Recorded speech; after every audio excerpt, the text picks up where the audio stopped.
전능하사 천지를 만드신 하나님 아버지를 내가 믿사오며 그 외아들 우리 주 예수 그리스도를 믿사오니 이는 성령으로 잉태하사 동정녀 마리아에게 나시고 본디오 빌라도에게 고난을 받으사 십자가에 못 박혀 죽으시고 장사한 지 사흘 만에 죽은 자 가운데서 다시 살아나시며 하늘에 오르사 전능하신 하나님 우편에 앉아 계시다가 저리로서 산자와 죽은 자를 심판하러 오시리다.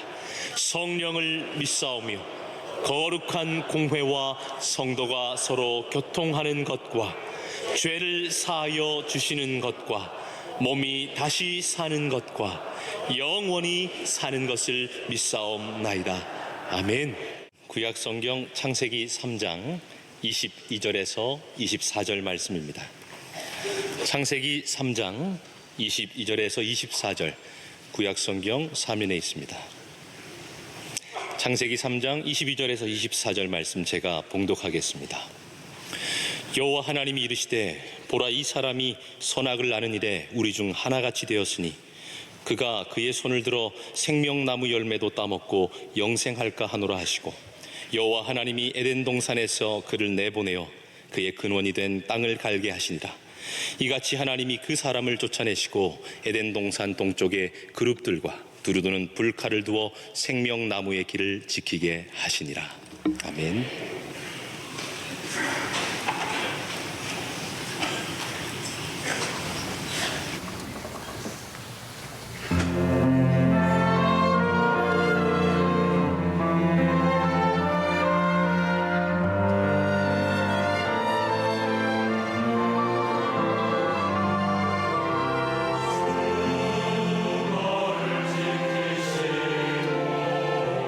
항상 바른 길로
자, 우리가 창세기 오늘 3장 마무리하는 날인데요. 창세기는 우리의 삶의 전체, 우리 인생을 조망하는 그런 은혜가 있습니다. 우리가 요즘 내비게이션이 있어서 이렇게 길을 찾아가는데도 그 앞만 쳐다보면 길을 잃어버릴 수가 있습니다. 전체를 봐야죠. 전체 지도를 보는 게 참 중요한 것처럼 이 건물도 어떤 문제를 해결을 진짜 하려고 하면 전체 설계도가 필요한 때가 있습니다. 가장 근원적인 문제를 찾아내는 것들이죠. 자, 여러분, 우리 인생도 마찬가지입니다. 실수를 반복하면 이유가 있는 거죠. 실수를 계속 반복하고, 나만 실수하는 게 아니고 다른 사람도 똑같은 실수를 하고 있어요. 나만 하는 게 아니라 우리 부모님들도 해요.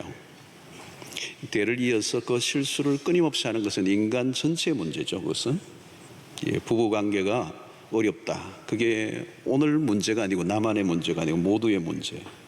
어쩌면 인류 전체입니다. 아프리카든 서구 사회든 우리 한국 사회든 시골이든 도시든 그 인간이 겪고 있는 갈등의 문제. 그슬로 올라가면 뭐가 있는 거죠. 왜 그렇게 인간은 끊임없이 또 불행을 자초하고 실패를 거듭하는가. 그 안으로 들어가 보면 근원적인 문제가 있는 거죠. 거슬러 가니까 결국 에덴으로 가는 겁니다. 에덴 동산에 인류의 최초의 인간의 삶의 모습, 그 실패의 그 자리에서 우리의 인생의 답을 찾아내는 겁니다. 병원에 가도 우리가 증상만 보고 치료하면 잘 되지 않을 때가 있어요. 어떤 분은 기침을 계속해서 기침약만 제공받았는데 알고 보니까 폐암이에요. 그 근원적인 그 질병의 요인을 안 찾고 그때 드러난 어떤 문제만 해결하려고 미봉책을 하다 보면 더 큰 문제가 닥칠 때가 있습니다. 그런 관점에서 이 창세기는 우리의 전체 그리고 근본적인 문제를 확인하게 하는데 매우 중요한 책입니다. 오늘 이제 3장의 끝부분인데요. 선악과를 따먹은 인간이 이제 결국은 하나님의 심판을 받는데 그 심판의 이제 마지막 대목이 에덴에서 에덴 동산에서 쫓겨나는 장면입니다. 자, 오늘 이 부분에 추방되기 직전의 일이 22절입니다. 22절을 한번 보면 여호와 하나님이 이르시되 보라 이 사람이 선악을 아는 일에 우리 중 하나같이 되었다. 그가 그의 손을 들어 생명나무 열매도 따먹고 영생할까 하노라 하시고 그랬어요. 여기에 눈에 띄는 대목은 선악을 아는 일에 우리 중 하나같이 되었다 그랬어요. 이게 좀 어려운 대목이긴 합니다만은 처음 뱀이 하와에게 유혹을 할 때 이 선악을 알게 하는 나무를 따먹으면 너의 눈이 밝아질 것이다. 그리고 눈이 밝아지고 하나님과 같이 될 것이다 라는 이 유혹 앞에 선악과를 따먹었어. 자, 이 눈이 밝아져 모든 것을 알게 될 것이다. 선악을 알게 하는 나무라고 그러죠. 이 말은 선을 알 뿐만 아니라 악도 알게 되는 지식. 문제는 뭔가 하면 이전보다 삶이 나아지지 않고 나빠졌다는 겁니다. 몰라도 되는 것까지 알아버린 것이죠. 선만 알아도 되는데 악까지 알게 되는 것. 눈이 밝아졌는데 서로 벌거벗음을 보고 부끄러워했습니다. 서로에 대해서 판단하는 눈이 생긴 것이죠. 정죄하고 판단하는 눈. 여러분, 사람이 관계 속에서 어려움을 겪는 것은 뭐냐면 우리가 갈등이 일어날 때 보면 언제나 자기의 관점에서 보는 것입니다. 우리는 사물과 사건이 일어날 때 나의 서 있는 지점에서 그걸 보고 있는 거거든요. 근데 모두 각자가 자기가 서 있는 지점에서 자기의 관점에서 평가를 하는 것입니다. 거기에서 갈등이 일어나는 거예요. 내가 알고 있는 것이 전부다라고 여기면 이 세상은 전쟁터가 되고 마는 거예요. 인간의 한계는 뭡니까? 전체를 볼 수 없다는 거야. 전체를 동시에 볼 수가 없어요. 그러니까 인간의 지식은 한계를 갖고 있습니다. 인간의 논리는 언제나 모순을 안고 있어요. 그래서 지금은 맞는데 나중에 세월이 흐르면 틀릴 때가 많아요. 젊은 날에는 막 길을 쓰고 투쟁을 하고 내가 알고 있는 지식이 전부인 것처럼 하다가 세월이 흐르면서 그때 내가 틀렸구나, 쓸데없이 고집을 피웠구나, 그러면서 조금씩 세상을 알아가기 시작합니다. 여러분, 시대마다 기준이 있어요. 그것은 늘 변하는 것입니다. 무엇보다도 선악과를 따먹는 순간부터 악의 지배를 받게 됩니다. 사단의 지배하에 악한 생각이 밀고 들어와 우리의 삶에 왜곡이 찾아오고 모순이 찾아옵니다. 거짓의 미혹을 받았고 눈이 가려워집니다. 그래서 인간은 하나님의 진리를 온전히 보지 못하게 된 것입니다. 처음 하나님이 주신 지식으로 충분했어요. 그러나 그들은 하나님이 되고자 한 것입니다. 그래서 그들의 눈이 밝아져 일어난 결과는 그 지식으로 하나님까지 판단하게 된 것이죠. 하나님의 자리에 지식을 올려놓았습니다. 자, 오늘날 보십시오. 인간의 지식이 하나님의 자리에 앉아 하나님의 노릇을 해요. 그리고 인간의 지식이 하늘을 찌르고 있습니다. 하나님 없이 행복하고 하나님 없이 편리한 세상을 만들려고 애를 쓰는 것이죠. 그래서 오늘 우리 시대는 과학 만능 시대다. 인간의 지성이 바벨탑을 쌓고 있습니다. 하나님으로부터의 독립선언이에요. 그러나 인간이 가진 지식으로는 구원에 이르지 못합니다. 지식을 가졌는데 불행해진 거예요. 지식을 가졌지만 타락을 막을 수가 없었습니다. 지식을 가졌는데 그 지식으로 하나님으로부터 더 멀어지게 된 것입니다. 그 지식이 하나님이 되어 자기의 머리를 믿고 살아가는 것. 선악을 알게 하는 지식으로는 하나님이 될 수 없습니다. 문제는 하나님이 아닌데 하나님인 줄 착각하고 하나님과 같이 살아가는 인생이 얼마나 불행한지 알 수가 없습니다. 자, 생명나무는 인간이 자기의 손을 뻗어 그 생명나무의 열매를 따먹으려고 하는 시도를 오늘 이 본문 22절에 얘기하고 있습니다. 자, 여기에서 하나님은 그들의 시도를 막으시죠. 인간의 이치와 범죄를 막으셨습니다. 자, 인간의 시도가 무엇이죠? 문제를 해결하려고 스스로 해결하려고 몸부림을 치는 것입니다. 무엇이 문제입니까? 자구책이요. 하나님 없는 인간의 노력. 하나님으로부터 답을 얻지 않고 인간이 스스로 답을 찾으려고 하는 행위. 하나님의 도움 없는 문제 해결은 없습니다. 죄의 특성이 무엇입니까? 자기 방식대로 살아가려고 하는 태도예요. 아이들이 조금만 자라면 자기 멋대로 하려고 하죠. 요즘은 한 3살 정도 되면 이제 자기가 하려고 해요. 뭐든지. 그리고 7살이 되면 전성기가 와요. 그리고 이제는 10살 정도만 돼도 사춘기가 시작돼요. 그리고 사춘기가 25살까지 가요. 요즘 사춘기가 굉장히 일찍 시작하고 굉장히 오래 가요. 그래서 사춘기 1기, 2기, 3기예요. 여러분 뭐죠? 그들은 간섭을 싫어해요. 자기 방식을 고집하는 거죠. 내 방식대로 살겠다는 거예요. 놔두라는 거예요. 고집을 피우는 것입니다. 저항하는 것이죠. 권위를 싫어해요. 근데 알고 보면 여러분, 인간의 삶 전체가, 모든 인생 전체가 사춘기예요. 끊임없이 하나님에게 저항하고 내가 하나님이 되려고 하고 내 삶의 방식을 고집하고 누가 간섭하면 싫어하고, 이게 사춘기적 삶이에요.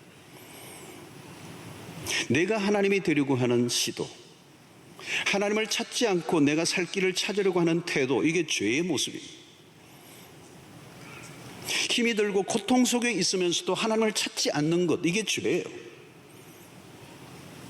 힘이 들고 고통 속에 있으면서도 하나님 앞에 나오면 살 길이 열리는데 끝까지 버티는 것. 이런 세상을 보십시오. 온갖 방법들로 가득해요. 행복에 이르는 10가지 비결 뭐 등등. 손쉬운 문제 해결의 길을 알려준다고 얘기를 합니다. 그러나 여러분, 인간은 근본적인 문제에 대해서 해결의 능력이 없습니다.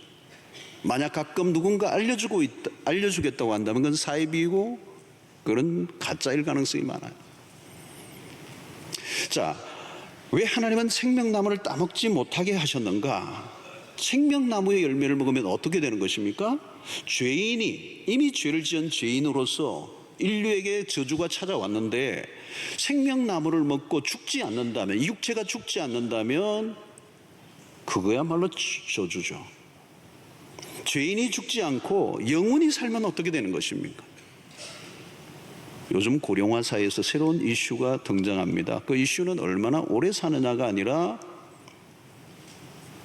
어떤 삶의 퀄리티를 가지고 오래 살 것이냐, 이게 주제예요.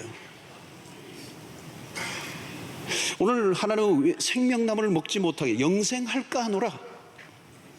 여러분, 인간이 죄를 범함으로 저주가 찾아왔습니다. 교통이 찾아왔고 삶이 힘들어졌습니다. 수고하고 힘겹게 살아야 합니다. 육체적 정신적 아픔이 이루 말할 수 없습니다. 산다는 게 얼마나 힘든 것입니까? 우리나라도 경제적으로 발전한 것이 그리 오래되지 않았습니다. 불과 한 40여 년 전만 해도 찢어지게 가난했습니다. 보릿고개라는 걸 넘었던 적이 있죠. 오래전에 아프리카에 갔던 적이 있습니다. 아이들이나 어른들이 다 엎드려 있더라고요. 왜 엎드려 있나 해봤더니 먹은 게 없으니까, 배가 고프니까요, 그냥 배를 깔고 누워 있는 거예요.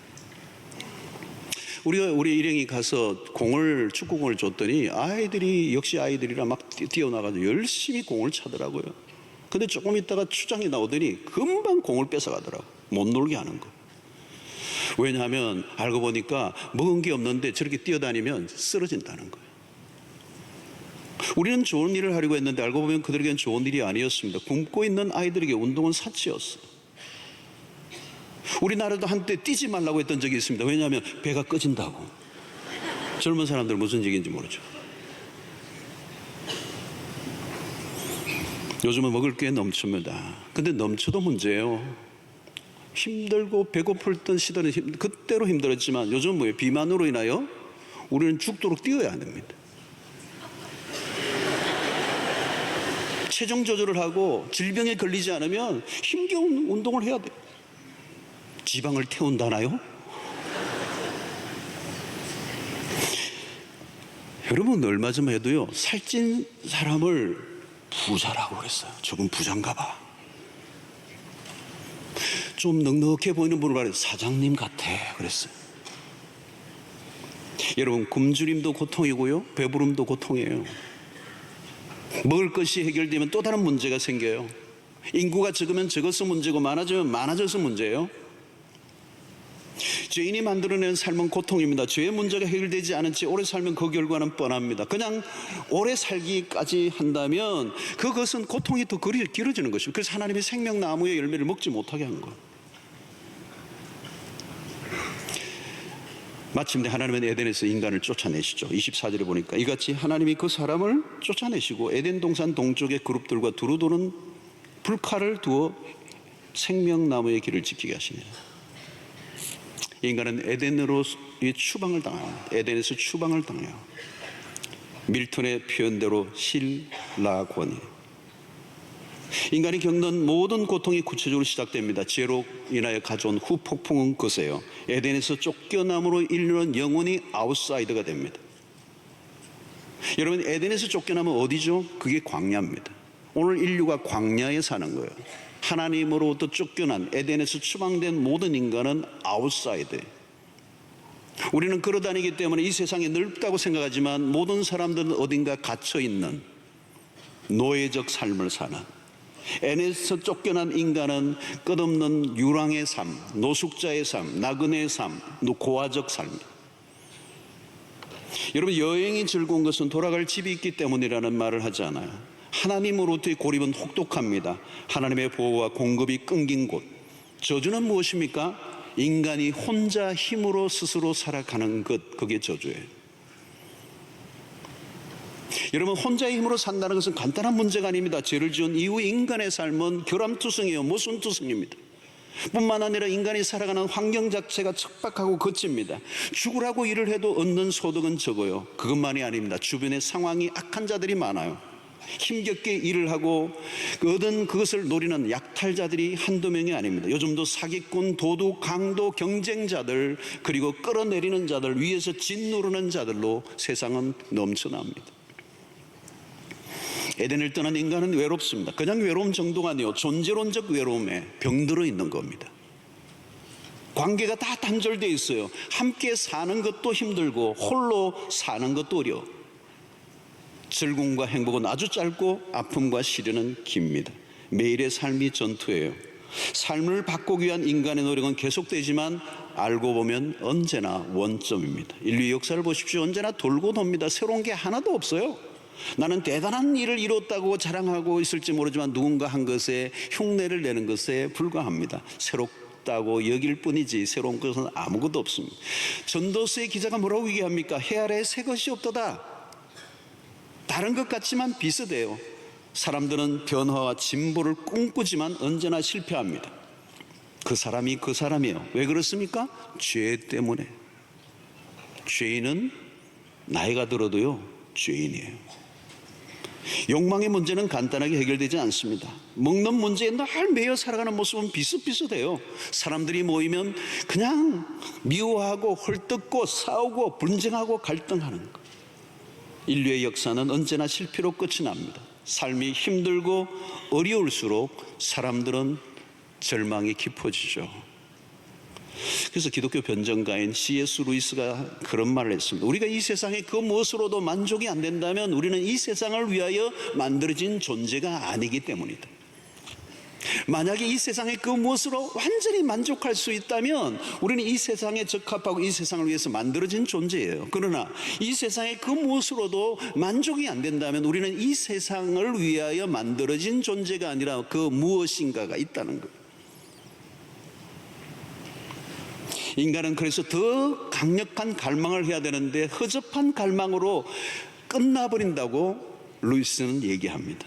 인간은 너무 쉽게 만족해버린다.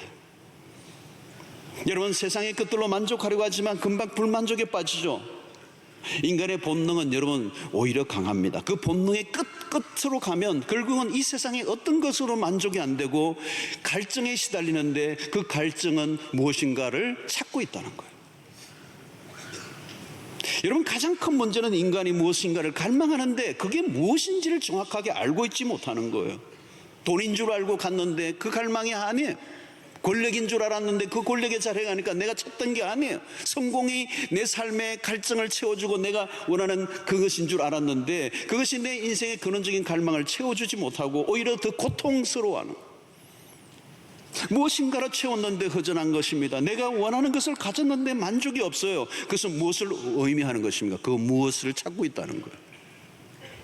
그래서 C.S. 루이스는 무슨 얘기합니까? 인간에게는 에덴으로 돌아가려고 하는 그리움이 있다는 거예요. 어렴풋한 과거에 대한 기억, 그리워한다는 것을 맛을 보았던 사람에게 일어나는 일입니다. 아련하지만 낙원을 사모한다는 겁니다. 세상에서 만족이 없는 이유는 그 그리움 때문에 인간은 영원을 그리워하는 마음이 그 속에 있다는 거예요. 성도 여러분, 여러분들 가운데 혹시 100% 완전한 만족을 한 분이 계십니까? 하나님이 그렇게 만들어 놓지 않았어요.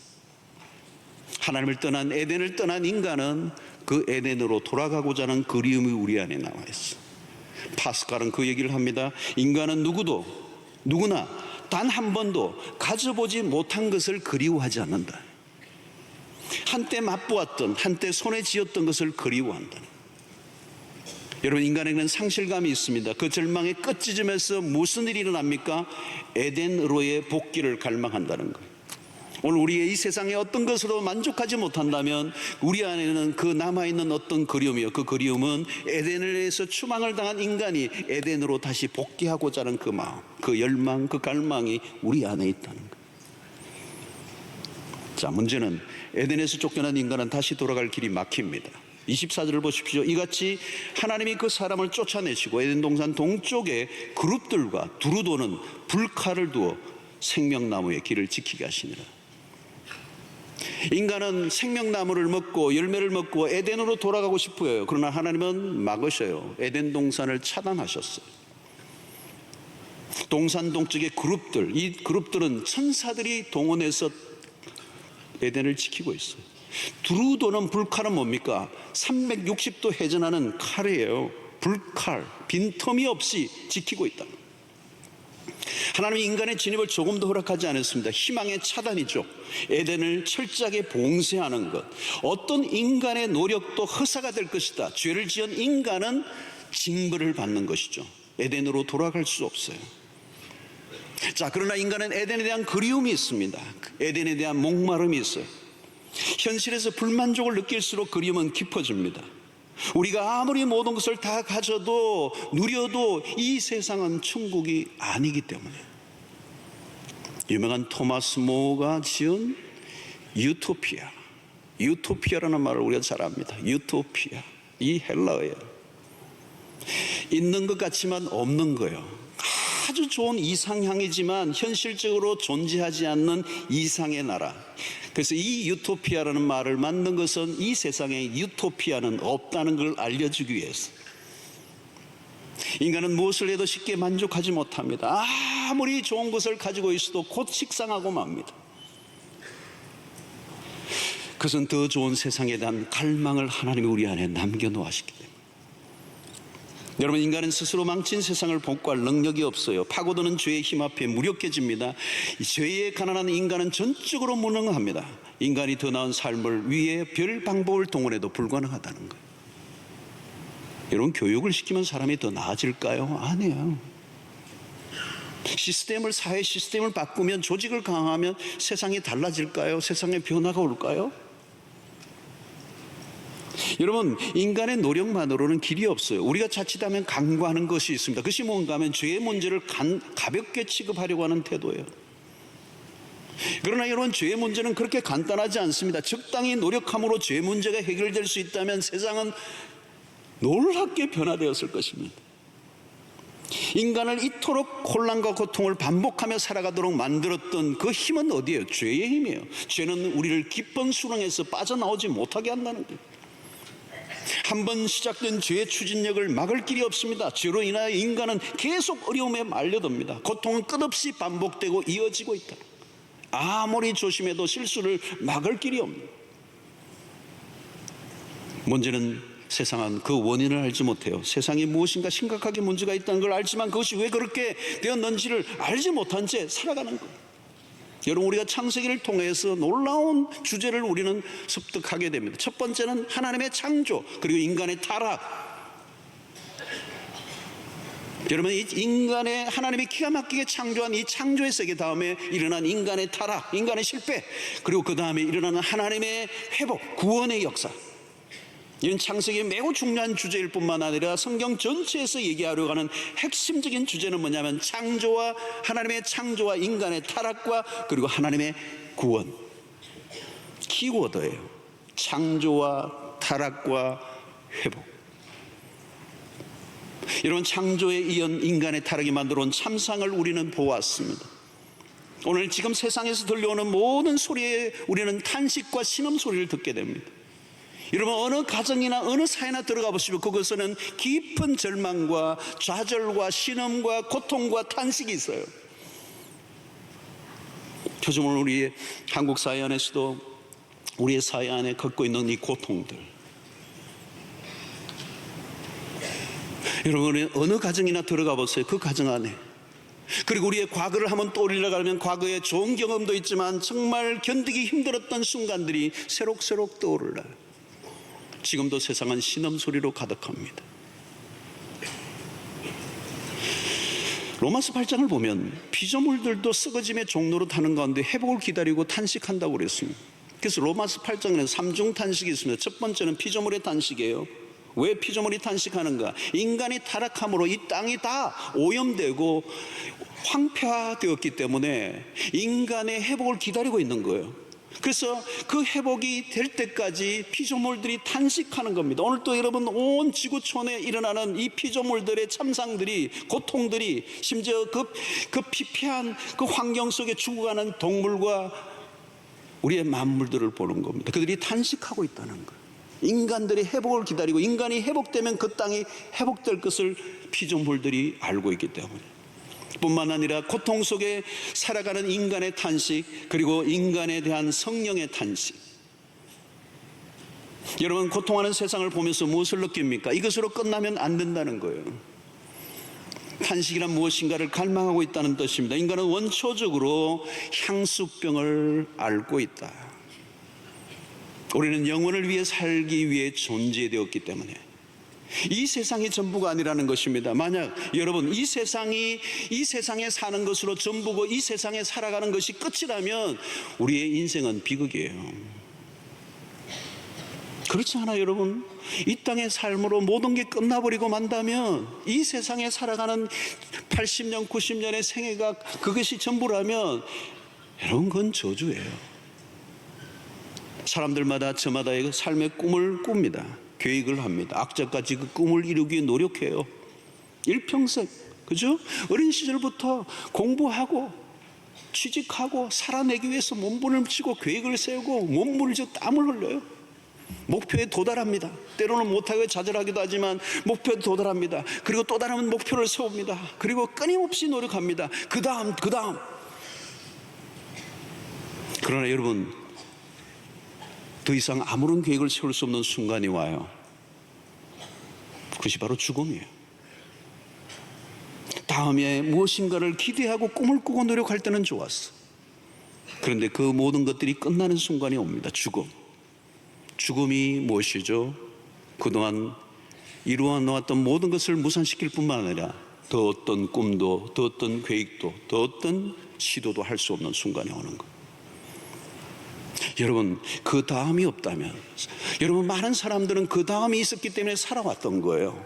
지금은 힘들지만 그 다음, next, 또 다른 계획을 세우며 노력하며 힘겹게 살아왔어. 그 다음에 희망을 가졌어. 그런데 더 어떤 것도 희망할 수 없는, 이제 더 그 다음에 계획이 없는 순간이 온 그 죽음이에요, 여러분. 그러나 여러분, 우리에게는 그것이 끝이 아니고 다음이 있는 인생. 근데 그 다음이 지금과 상상할 수 없는 놀라운 새로운 다음이 우리에게 주어지는 약속이 성경 안에 있는 거죠. 여러분, 우리가 어떻게 해야 합니까? 해결의 길은 없는 것인가? 에덴을 천사들과 불칼로 막으셨던 하나님이 우리에게 길을 열어주시면 이 세상이 끝이 아니라 이 세상의 죽음이 또 다른 놀라운 출발이 된다는 사실을 성경은 우리에게 약속하고 있는 것입니다. 여러분, 히브리서 10장 19절을 보면, 그러므로 형제들아, 우리가 예수의 피를 힘입어 성소에 들어갈 담력을 얻었다. 10장 20절에 그 길은 우리를 위하여 휘장 가운데로 열어놓으신 새로운 살 길이요, 휘장은 곧 그의 육체니라. 하나님 우리를 위하여 열어놓으신 길, 하나님에게로 나아갈 수 있는. 그래서 요한복음 14장 6절이죠. 예수께서 이르시되 내가 곧 길이요 진리요 생명이니 나로 말미암지 않고는 아버지께로 올 자가 없느니라. 하나님에게로 나아갈 수 있는 길을 그리스도를 통하여 열어주셨어요. 여러분, 문제에 대한 처방은 하나님이 가지고 계십니다. 그리스도의 십자가의 능력은 에덴을 지키는 불칼을 해체하는 능력이 있어요. 어떤 천사도 막을 수 없어요. 그 아들의 피로 하나님의 보좌 앞으로 나아가는 능력을 우리에게 허락하신 것입니다. 하나님의 구원은 홍해를 가르고 요단강을 건너게 하고 여리고를 무너뜨리고 가나안을 정복하게 했던 것처럼 하나님에게로 나아가는 길을 활짝 열어주셨습니다. 하나님은 우리를 위해 시라곤을 복나곤으로 바꿔주시는 것이죠. 그리스도가 십자가에 못 박히실 때 어떤 일이 났습니까? 성소의 피장이 찢어져 버렸습니다. 요한계시록의 새 하늘과 새 땅이 열리는 순간이에요. 완전한 회복. 그리스도 안에서 이제 생명을 얻게 되신 것이죠. 생명의 동산이 활짝 열렸습니다. 인간의 타락과 저주 속에서 피어오른 이 축복의 약속은 바로 그리스도를 통하여 열어주셨다는 거예요. 자, 그래서 요한복음 14장 1절로 3절에 너희는 마음에 근심하지 말라. 하나님을 믿으니 또 나를 믿으라. 내 아버지 집에 거할 곳이 많도다. 그렇지 아니하면 너희에게 일렀으리라. 내가 너희를 위하여 거처를 예비하러 가노니 가서 너희를 위하여 거처를 예비하면 내가 다시 와서 너희를 내게로 영접하여 나 있는 곳에 너희도 있게 하리라 그랬어요. 여러분, 내 아버지 집에 거할 곳이 많도다. 천국을 약속하고 있는 거죠. 여러분, 우리가 이제 할 일은 하나님이 열어놓으신 길을 선택하면 됩니다. 그래도 내가 갈 길을 가겠다고 하면 불행해지는 거예요. 고린도전서 1장 18절에 이런 말씀합니다. 십자가의 도가 멸망하는 자들에게 미련하게 한 것이요 구원을 받는 우리에게는 하나님의 능력이라. 십자가를 통한 구원의 길이 세상 사람들에게 미련해 보이지만 그 십자가는 우리를 구원하시려고 하시는 하나님의 능력이요 하나님의 지혜라는 거예요. 그래서 우리의 영안이 열려져서 그 열려진 길을 보라는 거예요. 보라는 거예요. 히브리서 11장 1절을 보십시오. 믿음은 바라는 것들의 실상이요 이런 믿음은 바라는 것들의 실상이요. 이 실상은 뭘까요? 이 실상은 결국은 천국이에요. 천국. 인간의 타락으로 잃어버렸던, 그래서 다시 되찾은 것이 천국입니다. 예수 그리스도가 세상에 오심으로 천국은 이미 구체화되었습니다. 예수님이 공생애 동안에 설교하신 내용들은 다 천국이에요. 예수님이 이 땅에 오신 이유, 그리고 이 땅에 오셔서 하신 모든 설교는 천국입니다. 천국의 비유예요. 천국은 마치 이와 같으니, 끊임없이 천국을 소개하셨습니다. 여러분, 예수 그리스도가 오심으로 이미 천국은 시작되었습니다. 예수 그리스도를 모셔드리면 이미 그 마음 안에 천국이 시작되었습니다. 예수 그리스도의 부활로 인하여 우리에게는 이미 영혼의 삶이 시작되었습니다. 하나님의 임재를 경험하고 예수와 동행하면 천국이 우리 안에 이미 와 있는 것입니다. 아직도 여전히 실패와 고통이 있긴 하지만 우리가 다시 일어서는 이유는, 힘들고 어려워도 다시 일어서게 만드는 힘은 그것이 끝이 아니라 우리에게 천국이 있기 때문에. 빌립보서 3장 10절로 20절로 21절에 바울은 이런 얘기예요. 그러나 우리의 시민권은 하늘에 있는지라. 거기로부터 구원하는 자 곧 주 예수 그리스도를 기다리노니 그는 만물을 자기에게 복종하게 하실 수 있는 자의 역사로 우리의 낮은 몸을 자기 영광의 몸의 형체와 같이 변하게 하시리라. 여러분, 땅에 기는 그 굼벵이가, 애벌레가 어떻게 나방이 되어 나비가 되어 하늘을 나르는 꿈을 꿨겠어요? 기어다닐 때 놀라운 변화죠. 땅에 기어다니던 벌레 같은 그 송충이가 나중에는 막 이게 날아나간다는 거, 신기한 거죠. 여러분, 우리가 그렇게 변할 것이, 우리의 낮은 몸을 자기 영광의 몸의 형체와 같이, 그리스도의 몸의 형체와 같이 변하게 하시리라. 성도 여러분, 오늘 우리는 그날을 기다리는 성도들입니다. 여기가 끝이 아니에요. 우리에게는 소망이 있습니다. 우리에게는 진짜가 우리 앞에 기다리고 있습니다. 이 땅에 어떤 일들로도 낙심하지 않게 되기를 바랍니다. 이 세상의 것은 잠시 지나가는 것입니다. 우리가 겪었던 모든 고통과 상실에 대한 완전한 보상을 받을 날이 올 것입니다. 우리 목사님들이 신방을 하고요, 우리 성도들에게 신방하면요, 우리 교인들이 많기도 하겠지만 어떤 경우에는 정말 설명하기 어려운 일을 만나신 성도들을 대할 때가 있어요. 저도 보고서를 보면 가슴이 먹먹해요. 가슴이 먹먹해. 그리고 신방 가서 해줄 말이 하나도 없어. 어떤 말도 위로가 될 수 없는 문제를 만난 성도들이 많아요. 하나님, 어찌 이런 일이 일어납니까? 답이 없어요. 그리고 답을 해줄 수도 없어요. 그리고 어떤 답도 그에게 답이 되지 않아요.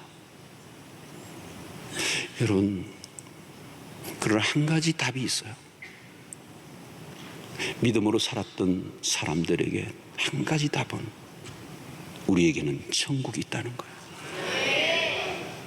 일평생 마치 남이 보기에는 저주를 받은 것 같은 삶을 살았다 할지라도 그가 예수를 믿었다면 천국이 있다는 거예요. 천국이.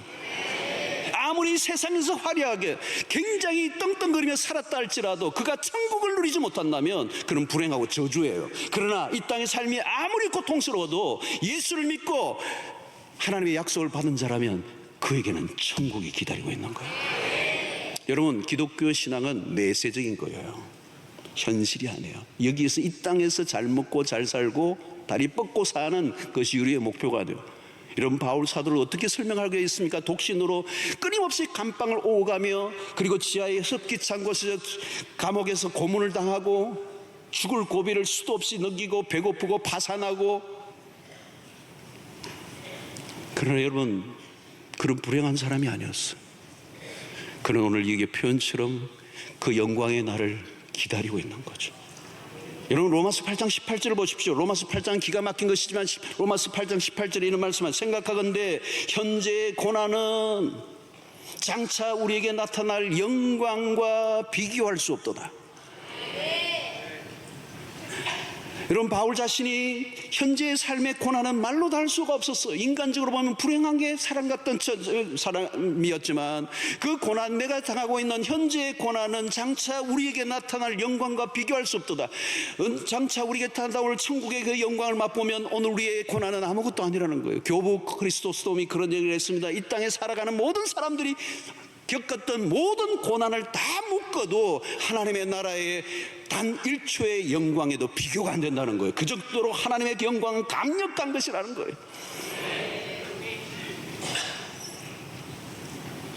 사랑하는 성도 여러분, 오늘 우리의 인생의 답은 이 땅에서 얻을 수는 없을지 몰라요.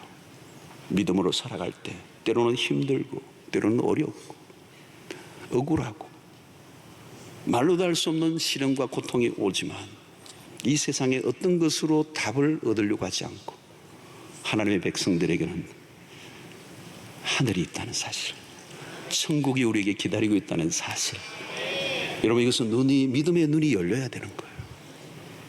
오늘 그 영안이 열려지게 되기를 축원합니다. 그것만 열리면 돼요, 여러분. 천국이 보이는 그 영안이 열려지면 게임 끝이에요. 이 땅의 삶은 광야의 삶입니다. 끝없는 광야의 삶. 지치죠. 피곤하고 지친 인생들입니다. 여기에서 우리가 진정한 안식을 원한다면 우리는 안식이 이 땅에 주어지지 않아요. 그래서 천국은 우리에게 영원한 안식이 됩니다. 시편 23편의 다윗의 인생은 1절은 얼마나 기가 막혀요. 여호와는 나의 목자시니 내게 부족함이 없습니다. 내게 부족함이 없습니다. 2절은 뭐예요, 여러분? 푸른 초장 실만한 물가로 인도하시는 것 얼마나 멋있어요. 그래요, 우리 인생은 그런 날들이 있어요. 근데 여러분, 곧 무슨 일이 납니까? 내가 사망의 음침한 골짜기로 다닐지라도, 때로는 우리는 우리 인생이 사망의 음침한 골짜기로 다니는 순간을 맞을 때가 있어. 때로는 죽음의 원수의 목전이 있을 때가 있어. 그러나 그럼에도 불구하고 여호와께서 우리와 함께 하심으로 해를 두려워하지 않는다. 여러분, 시편 23편에 기가 막힌, 처음에는 봄날 같지만 때로는 찬바람이 몰아치는 겨울바람과 같은 인생이 몰려올 때가 있습니다.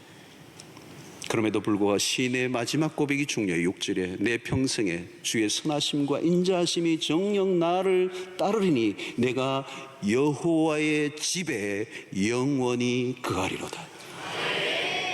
그 여호와의 집, 내 아버지 집에는 거할 곳이 많도다. 내가 다시 오면 너희도 나와 함께 그 집에서 영원히 살리라. 사랑하는 성도 여러분, 이 세상에서는 우리의 답이 없어요. 그리고 이 세상이 끝이냐면 우리는 그 삶은 비극입니다. 그러나 천국이 우리에게 있다면 이 땅의 삶이 아무리 고통스러워도 하나님의 나라의 그 영광의 그 빛 앞에서 우리의 모든 고통과 그리고 모든 한숨을 하나님이 기쁨으로 바꿔주시는 그날이 올 줄로 믿습니다. 이 천국의 소망으로 가득 채워지는 역사가 있기를 바라고, 이 길을 그리스도가 여셨습니다. 불칼과 그룹들로 막아놓았던 에덴을 하나님이 이제 들어가도록 새 하늘과 새 땅을 우리에게 열어주신 이 환상을 믿음의 눈으로 바라보시며 이 마지막 남은 광야의 순례에서 실패하지 않고 천국의 소망으로 우뚝이처럼 뿔떡 일어나는 역사가 있게 되기를 주의 이름으로 축원합니다. 아멘. 이제는 우리 주 예수 그리스도의 놀라우신 은혜와 하나님의 크신 사랑과 성령의 교통하심이, 죄로 인하여 잃어버렸던 에덴, 돌아가고 싶지만 돌아갈 수 없는 한계, 하나님께서 우리의 구원의 길을 여시고 다시 새 하늘과 새 땅의 비전을 보게 하시며 천국의 소망을 안고 살게 하신 그 은혜에 감사하고, 이제 믿음 안에서 그 나라를 사모하는 자답게 그 나라를 소개하고 자랑하며 살아가기로 결단하고 돌아가는 주의 백성들 머리 위에 지금부터 영원토록 함께 있을지어다. 아멘.